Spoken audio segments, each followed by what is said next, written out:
नमस्कार, आप exam tour देख रहे हैं। बहुत सारे विद्यार्थी वेट कर रहे थे क्योंकि 4 साल बाद ये वैकेंसी दिया जा रहा है वनरक्षी का, यानी कि वनपाल और वनरक्षी का।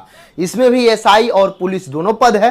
तो वैसे विद्यार्थी जिनको थोड़ा सा दौड़ में दिक्कत होता है या थोड़ा सा हाइट कम है तो इसमें आप दे सकते हैं। इसका सिलेबस भी अलग होता है, थोड़ा सा पैटर्न चेंज है अन्य दरोगा से। और एक बात मैं बता दूं, ये आपका केवल और केवल प्रीलिम्स होता है, उसके बाद आपका दौड़ लिया जाता है। दौड़ न के बराबर होता है, केवल आप चलेंगे तो भी आप क्वालिफाई कर जाएंगे। तो वैसे विद्यार्थी जो इच्छुक हैं वह बहुत बड़ी संख्या में वैकेंसी आ रही है, आप जरूर देखें। 6 मार्च से इसका भी आवेदन शुरू हो जाएगा। देखिएगा यहाँ पे कितना खाली पद है, एक एक बिंदु को बता दे रहे हैं। इससे पहले फॉरेस्ट गार्ड और फॉरेस्टर का जो आपका 2019 में आया था, 2020 में आया था और अंतिम ये अब 24 में आ रहा है। आगे देखिएगा टोटल पद वनों के क्षेत्र पदाधिकारी, ये एक अलग पद आ रहा है जो बीपीएससी के थ्रू लिया जाएगा। तो इसमें 156 पद है जो स्वीकृत किया गया था, लेकिन खाली पद की बात करिएगा तो मात्र 51 पद खाली है।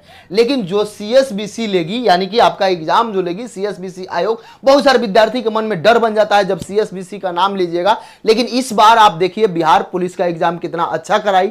और जो ये वनपाल का एग्जाम होता है, वनरक्षी का जो एग्जाम होता है, इसमें आपको कट ऑफ भी दिया जाता है, हर एक चीज दिया जाता है। तो ध्यान से समझेंगे, जानेंगे। एक एग्जाम होता है, केवल प्रीलिम्स होता है, 100 प्रश्न पूछे जाते हैं, अलग अलग है, सब कुछ बता देंगे। इसमें थोड़ा सा हाइट कम है, उसके बाद आएंगे कितना सीट है, पहले हाइट से आते हैं।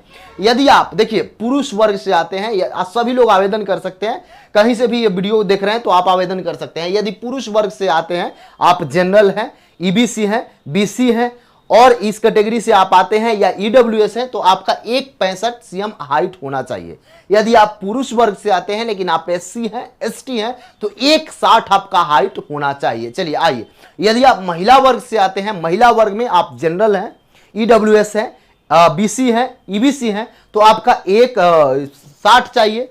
और आप यदि एससी एसटी महिला है तो आपका 1.55 चाहिए। यानी कि क्या है, एक बार फिर समझेंगे। यदि आप पुरुष हैं, केवल एसटी एसटी छोड़कर बाकी किसी कैटेगरी से आप आते हैं तो आपका 1.65 चाहिए। और यदि आप एसटी से आते हैं और एससी से आते हैं तो आपको 1.60 चाहिए। अब आइए, यदि आप महिला हैं और महिला में केवल एससी एसटी से हैं तो 1.55 चाहिए, बाकी आप किसी कैटेगरी से हैं तो 1.60 सीएम होना चाहिए। ये आपका हाइट का प्रक्रिया है। उसके बाद यदि आप पुरुष हैं तो आपको 4 घंटा में 25 किलोमीटर चलना है केवल। और ये जो दौड़ होता है, ये जो होता है आपका पटना में होता है, संजय गांधी उद्यान में होता है, यानी चिड़ियाघर में होता है।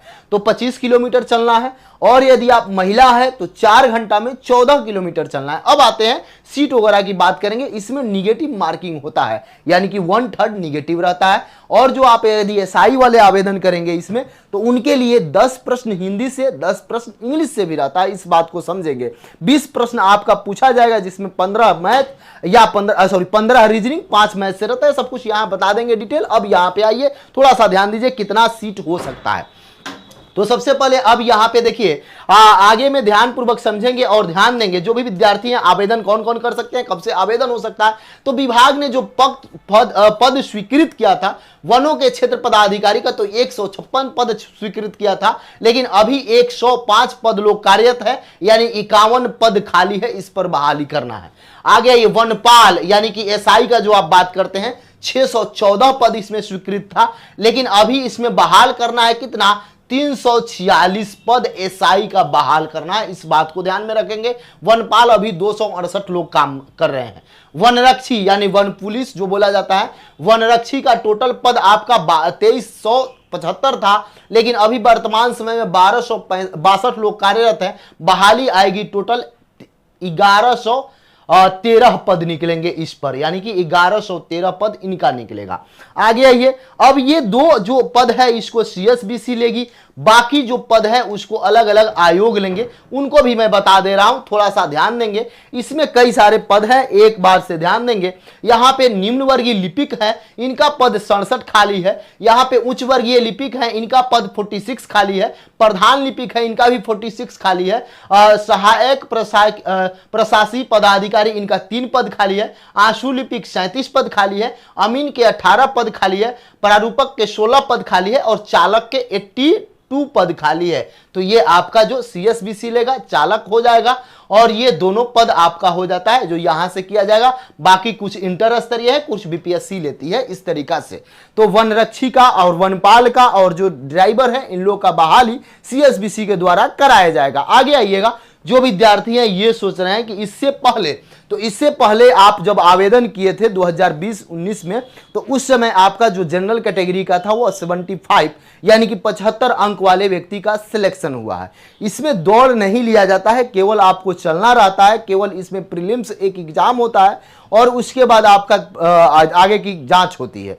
इसमें बहुत सारे विद्यार्थी जो ये सोचते होंगे, बहुत लोग जो बार बार फिजिकल में छट जा रहे हैं, या बहुत लोग ये जान रहे हैं कि आखिरकार जो दरोगा है उसमें जिस तरीका से है इसमें थोड़ा सा आसान है उससे, और थोड़ा सा आपको राहत भी मिलेगा, ज़्यादा इसमें कम मेहनत रहता है। यदि आप प्रकृति में रहना चाहते हैं, यदि आप वन में रहना चाहते हैं तो इसमें आप आवेदन कर सकते हैं।